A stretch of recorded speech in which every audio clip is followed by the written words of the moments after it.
Akashvani presents Morning News.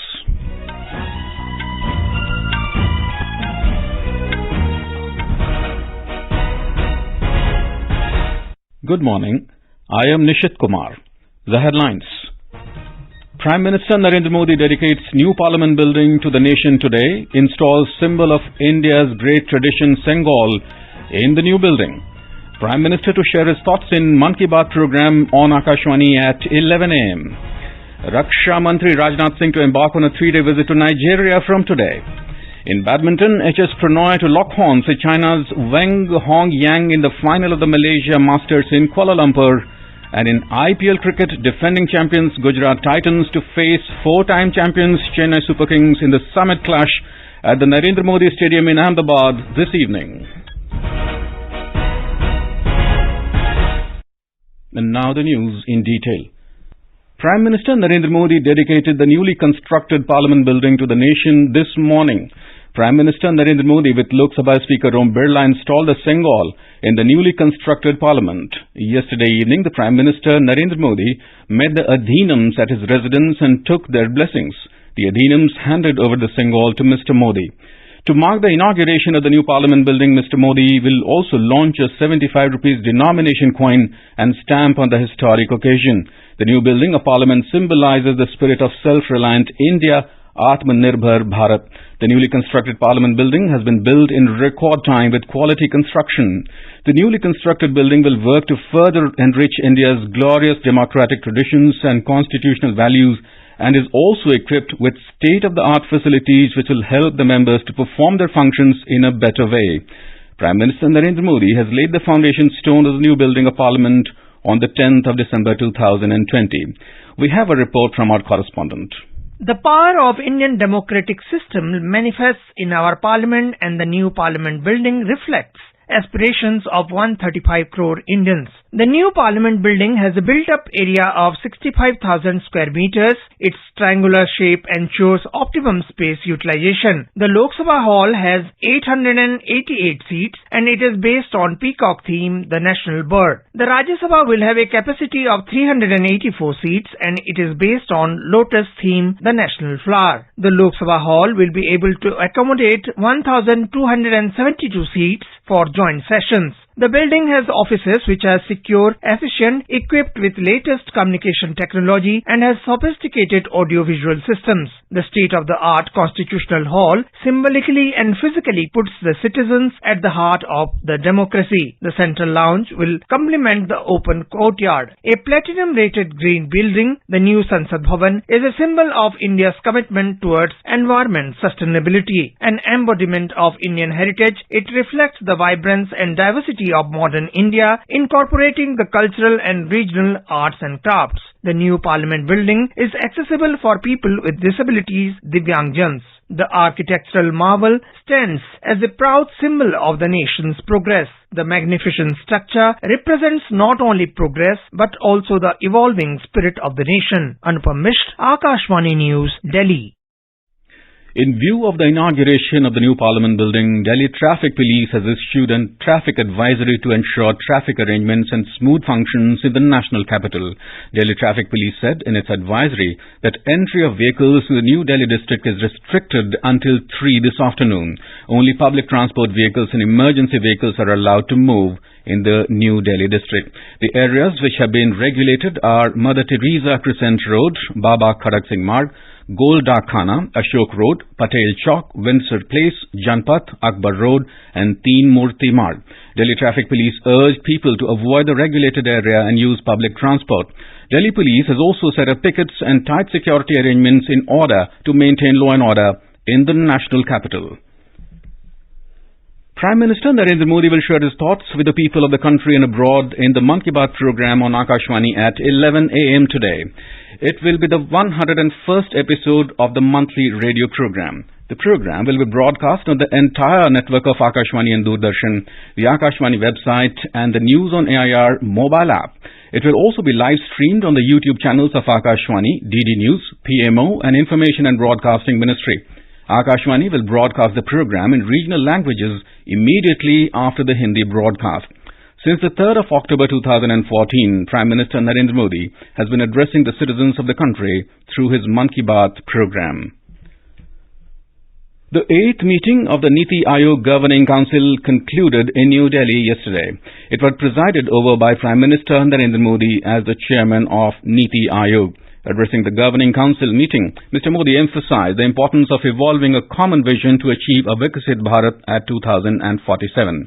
The Prime Minister also stressed on the need for the centre, states and UTs to work together as Team India to ensure an Adarsh Amrit Kal. Finance Minister Nirmala Sitaraman has said that the government has worked with a sense of service and dedication in the last 9 years, and there has been a rapid change in every sector.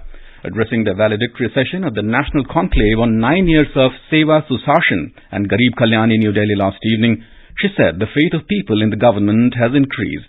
Speaking on the occasion, Information and Broadcasting Minister Anurag Singh Thakur said, in the previous government, schemes used to end up reaching a few people, but in our government, the goal of Antyodaya is being fulfilled. He said India is the fastest growing economy in the world.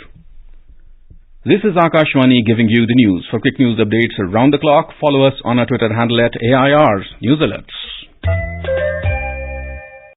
Welcome back. Raksha Mantri Rajnath Singh will visit Nigeria from today to the 30th of this month to attend the swearing-in ceremony of the President-elect of the West African nation, Mr. Bola Ahmed Tinubu.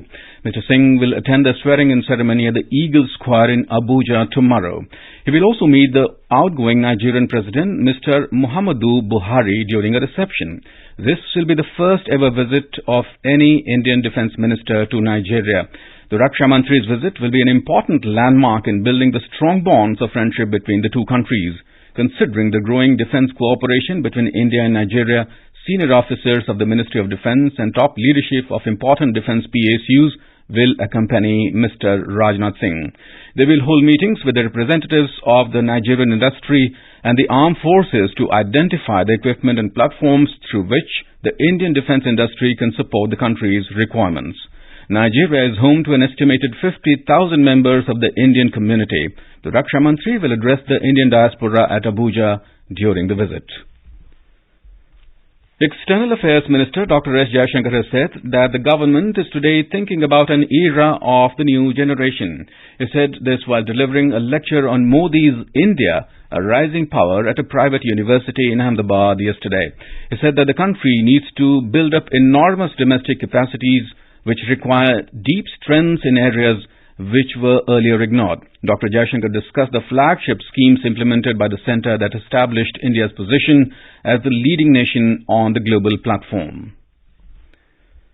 General Officer Commanding-in-Chief, Northern Command, Lieutenant General Upendra Dwivedi yesterday visited the frontier district of Rajouri in Jammu and Kashmir. He held a meeting with field commanders of Ace of Spades Division and Romeo Force to review the operational preparedness. He appreciated the troops for maintaining the highest levels of preparedness. The twin border districts of Rajouri and Poonch are under high alert following terror-related incidents in the last 2 months. In Jammu and Kashmir, the Hill Kaka Day was observed at Kalali Mora yesterday in the Surankot area of Poonch district to commemorate the martyrdom of civilians and army soldiers in an anti-terrorist operation in the year 2003. As many as 45 civilians and 35 soldiers were martyred in an operation when the army with the locals launched Operation Sarva Vinash in 2003 to eliminate more than 100 terrorists from Hill Kaka and its adjoining areas in the border district Poonch. To commemorate the martyrdom of civilians and army soldiers, Hill Kaka Day is observed every year, in which administration, army officers and people of the area participate. The International Day of Yoga, IDY, will be celebrated all around the world on the 21st of next month. Yesterday, over 50,000 people participated in the Yoga Mahotsav in Hyderabad to mark the 25-day countdown for the Day of Yoga. We now bring you a special story on Prime Minister's Yoga Awards.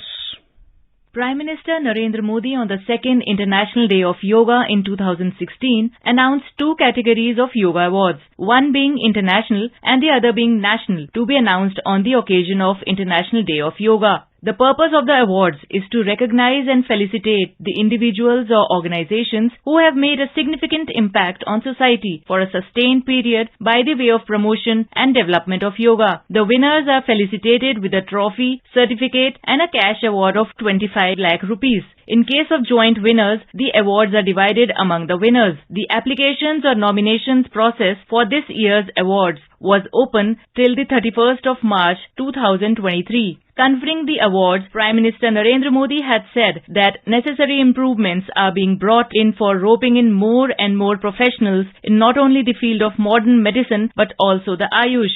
Ayush grid का idea पूरे देश में, जैसे one nation one tax है, one nation one mobility card है, उसी प्रकार से अब पूरे देश में आयुष ग्रिड करने का आइडिया, ये भी बहुत प्रशंसनीय है।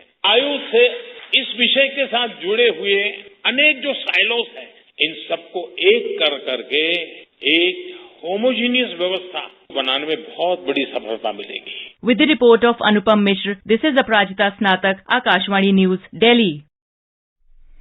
India's ace shuttler HS Prannoy will lock horns with China's Weng in the men's singles final of the Malaysia Masters Badminton tournament in Kuala Lumpur this afternoon.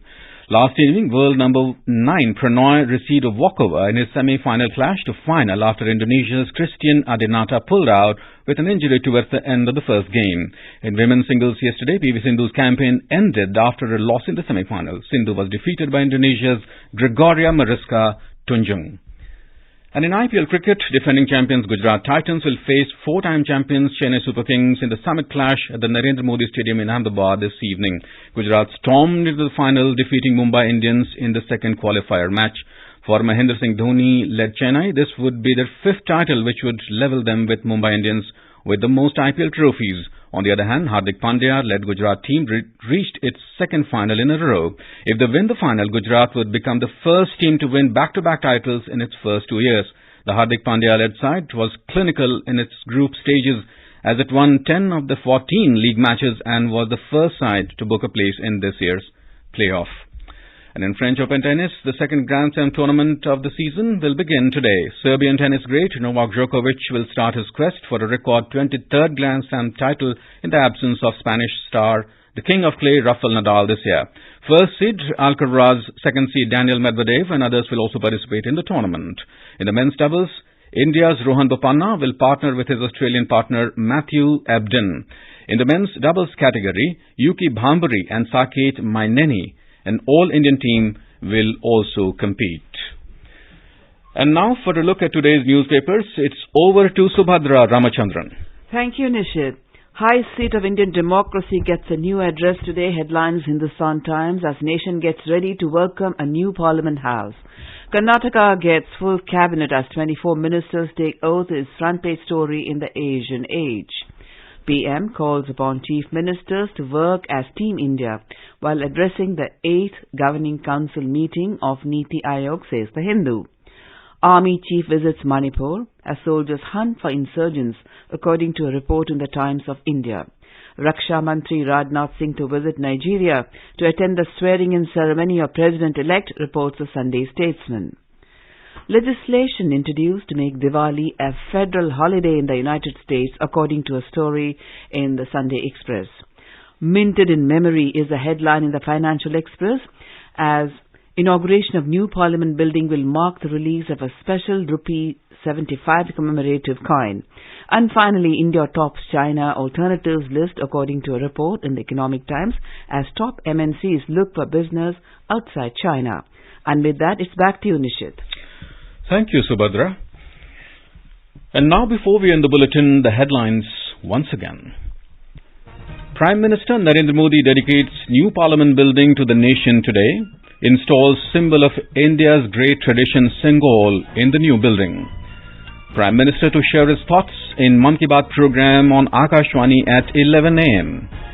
Raksha Mantri Rajnath Singh to embark on a 3-day visit to Nigeria from today. In badminton, HS Prannoy to lock horns with China's Weng in the final of the Malaysia Masters in Kuala Lumpur.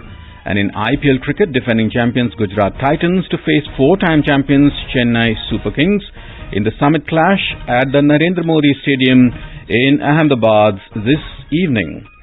And with that, we end the morning news. Have a nice day.